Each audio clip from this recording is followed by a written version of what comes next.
Fenomena wanita panggilan yang dikenal dengan Open BO telah menjadi perhatian publik saat ini karena istilah Open BO telah menjadi labeling yang praktiknya tidak jauh berbeda dengan praktik-praktik prostitusi. Gaya hidup hedonis dan serba materialistis membuat faktor kebutuhan hidup meningkat hingga memaksa para wanita ini melakukan cara instan untuk memperoleh pundi-pundi rupiah dengan waktu yang singkat. JJ, nama wanita yang kami samarkan, salah seorang pelaku praktik Open BO, mengungkapkan kepada tim Fakta bagaimana seluk-beluk menjalani profesi wanita Open BO dengan klien mulai dari kalangan biasa sampai kemudian pejabat negara. Pertama kali itu sekitar tahun 2018 atau 2019 pertama kali terjun kerja di entertain. Itu aku kenal sama orang karena sering bareng-bareng, akhirnya deket-deket dan dia menawarkan, di situ aku terjun. Cara nawarinnya gimana nih? Dan Ya, entertainnya seperti apa? Mungkin bisa digambarkan. entertainnya itu kebetulan aku kerja malam. Kerja malam di klub hosting. Jadi hosting itu aku kayak ngeramein acara, ngeramein klub. Ngeramein klub karena aku sering ketemu sama si orang ini. Akhirnya dia lama-lama nawarin gitu. Nawarinnya gimana? Ya bahasanya aku nih kayak, lu mau nggak sama gua gitu. Nanti gua kasih sekian-sekian. Berapa pada saat itu? Pada saat itu 4,5. 4.500.000. Yes, satu malam. Oke, untuk satu malam. Dan kamu langsung yain? Nggak langsung mengiyakan. Apa yang dipertimbangkan oleh JJ nih pada akhirnya sampai oke deh, akhirnya saya nyobain gitu. Karena pertama kali mikirnya kayak uangnya besar dan daripada Singkat aku juga ya? Iya, uangnya besar, terus mikirnya juga daripada aku pacaran gitu ya sama pacar, terus dia apa-apain nggak dapet apa-apa, ya udah aja gitu loh. Sama klien sekalian yang dibayar langsung gede, satu malam doang lagi. Oke, itu pertama kali dengan tarif 4.500.000. Tapi kenal sama orangnya waktu itu ya? Kenal karena kan kita tuh kenalnya udah dari si hosting sama hosting itu. Iya. Karena kerjaan. Iya, deket lama akhirnya dia beranilah ngomong kayak gitu. Oke, nah setelah itu berlanjut sampai sekarang? Sama orang ini Untuk Open BO-nya itu sendiri berlanjut. Apa Iya. yang pada akhirnya memutuskan untuk kayaknya nih dilanjutin aja deh? ya karena iseng-iseng berhadiah Kak, uangnya gede kan. Sebentar, aku mau memastikan dulu, ini pekerjaan utamanya JJ nggak? Enggak, bukan. Pekerjaan utama, artinya ada pekerjaan lain? Ya aku pekerjaan lainnya ada lagi, ini hanya sampingan aja sih sebenarnya. Oke, akhirnya ingin melanjutkan itu karena? Ya Selain karena sampingan? iseng-iseng aja, dibilang tambahan juga iya sih ya Kak. Cuma lebih ke iseng aja gitu loh. Kalau misalnya aku sekiranya dapat klien yang emang tipe aku suka sama dia, aku kenal, dan misalnya aku dari temen aku kenal, ya udah kenapa enggak gitu loh. Tarifnya rata-rata berapa? 4 juta ke atas. 4 juta ke atas. Kalau JJ sendiri sekarang, untuk sekarang? 5 juta. 5 juta.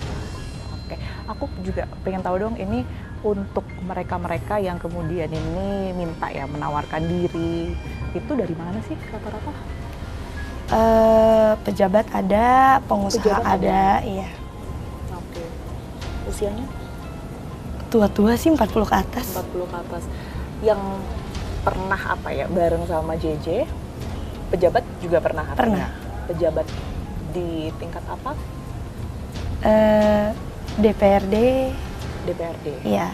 Aku mau tahu juga, JJ melakukan ini emang kemauan, artinya bisa menikmati gitu ya, atau ada paksaan, ada trigger di balik ini semua? Nggak ada sih, kemauan sendiri aja. Kemauan sendiri aja. Jadi artinya ya udah, kalau misalnya ada ayo, enggak juga. Betul. Nggak ada masalah gitu. Pernah nggak dapat perlakuan yang kurang menyenangkan dari klien? Nggak pernah, karena kan aku milih kliennya juga. Yang sekiranya memang aku kenal, terus kalau misalnya aku dapat dari teman, ya teman aku meyakinkan aku kalau dia memang kenal sama orang ini. Terus yang memang aku nyarinya yang ini loh tipe gue gitu loh. Oke. Jadi memang ada standar sendiri ya buat JJ ya. Itu yang dari mulut ke mulut. Kan kita sekarang banyak juga yang melalui aplikasi secara online. Itu ada nggak sih di lingkungan JJ seperti itu juga? Kebetulan kita nggak ada sih Kak. Terus kita juga nggak tahu aplikasinya aplikasi apa. Jadi semuanya langsung? Iya. Kita langsung personal dari klien ke klien aja. aku sih nyebutnya klien ya. Seberapa sering? Kalau tadi kan kita ngomongin yang satu klien, kalau yang lainnya seberapa sering? Kalau kita ngitung mungkin dari 1 bulan, JJ bisa berapa kali? Nah, aku ngambil dalam sebulan ya paling sekali atau 2 kali. Itu dalam sebulan 2 kali, yang paling banyak pernah sampai berapa kali?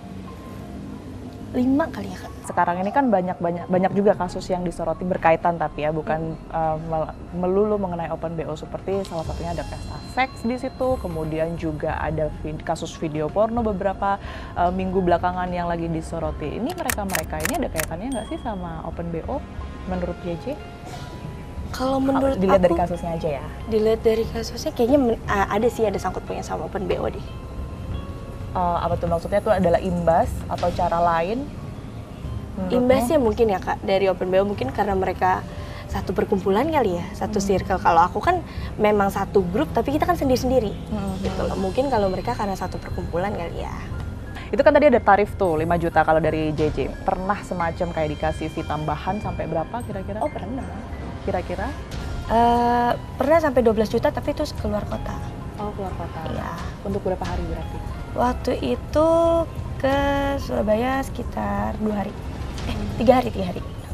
Oke, JJ, makasih banyak udah mau bercerita sama tim Fakta. Sama-sama. Sehat selalu. Polisi mendalami kemungkinan adanya keterlibatan pihak lain dalam kasus produksi film porno di kawasan Jakarta Selatan beberapa waktu lalu. Para pemain pun terancam hukuman pidana sekalipun ia merasa dieksploitasi, ditipu, kemudian juga dijebak dalam kasus ini. Kemudian dari pengamat sosial Maman Suherman berharap agar ada sanksi dan aturan yang tegas atas hal ini, tidak hanya kepada mereka yang terlibat langsung dalam pemain video porno tersebut, melainkan kepada industri yang terlibat aksi pornografi beberapa hari belakangan ini. Lantas apakah betul bahwa aksi pornografi yang kemudian ini dinilai sebagai jalan keluar untuk mendapatkan uang dalam sekejap ini bisa diberantas? Saksikan terus Fakta setiap hari Senin pukul 20 waktu Indonesia Barat hanya di TV One.